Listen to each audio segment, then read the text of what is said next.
శ్రీ నారా చంద్రబాబు నాయుడు గారు, శ్రీ పవన్ కళ్యాణ్ గారు, వారి వ్రతం ఒకటే, ధర్మం బిది, వ్రతం బిది, సద్వివేకం బిది, ఆచారం బిది అని చెప్పినట్లుగా ఆదర్శనీయమైనటువంటి పథకామిగా వారు నడుస్తున్నటువంటి శుభవేళ మళ్ళీ మళ్ళీ ఈ రాష్ట్ర ప్రజలు వారికి కృతజ్ఞతలు చెప్తూ ఉంటారు.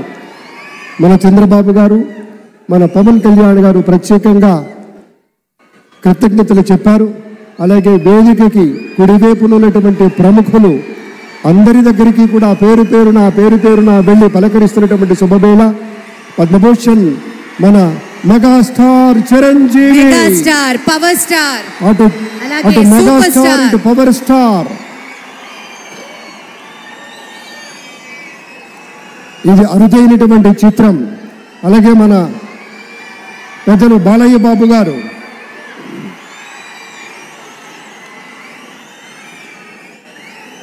సూపర్ స్టార్ తలైవర్ రజనీకాంత్ గారిని పలకరిస్తున్నారు ప్రధాని. వారి దంపతుల్ని లేడీస్ అండ్ జెంటిల్మెన్ మనస్ఫూర్తిగా వారి శుభకామనలు అందుకుంటూ మన బాలయ్య బాబుతోటి కరచాలనం చేస్తూ ముందుకు వెళ్తూ ఉన్నారు. వేదిక మీద అందరినీ పేరున పలకరిస్తూ రజనీకాంత్ గారితో ప్రత్యేకంగా మాట్లాడుతూ ఉన్నారు. ఇది ప్రేమ, ఇది అభిమానం, ఇది వాత్సల్యం, ఇది కృతజ్ఞత, ఇది గౌరవం, అపారమైనటువంటి విశేష గౌరవంగా మనవి చేసుకుంటూ అద్భుతమైనటువంటి వారి యొక్క దిశానిర్దేశకత్వంలో, మహనీయులు శ్రీ నరేంద్ర మోదీ గారి యొక్క దిశానిర్దేశకత్వంలో మన ఆంధ్రప్రదేశ్ రాష్ట్ర ప్రభుత్వం అగ్రగామి రాష్ట్రంగా నిలుస్తుందనటంలో సందేహం లేదు. అక్కడ అమిత్ షా గారు, ఇక్కడ మన వెంకయ్య నాయుడు గారు పెద్దలు వారిని పలకరిస్తూ ఉన్నారు. శ్రీ నరేంద్ర మోదీ గారు, ఇది అవ్యాజ అనుబంధం. ఏళ్ల తరబడి భారతీయ జనతా పార్టీ పలకరింపుని మనంతా వీక్షిస్తూ ఉన్నాము. మన రామ్మోహన్ నాయుడు గారిని అందరినీ ప్రత్యేకంగా అభినందించారు మన ప్రధానమంత్రి వర్యులు. అందరికీ ధన్యవాదాలు. మన గవర్నర్ దంపతులకు కూడా కృతజ్ఞతలు చెప్తూ ఉన్నారు పెద్దలు శ్రీ నరేంద్ర మోదీ గారు.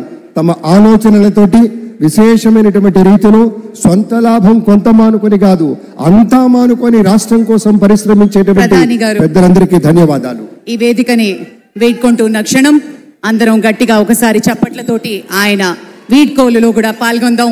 మరోసారి పేరున అభిమానులకి, మిత్రులకి, పార్టీ నేతలకి, కార్యకర్తలకి, ప్రతి ఒక్కరికి పేరున కృతజ్ఞతలు తెలియజేస్తున్నాం.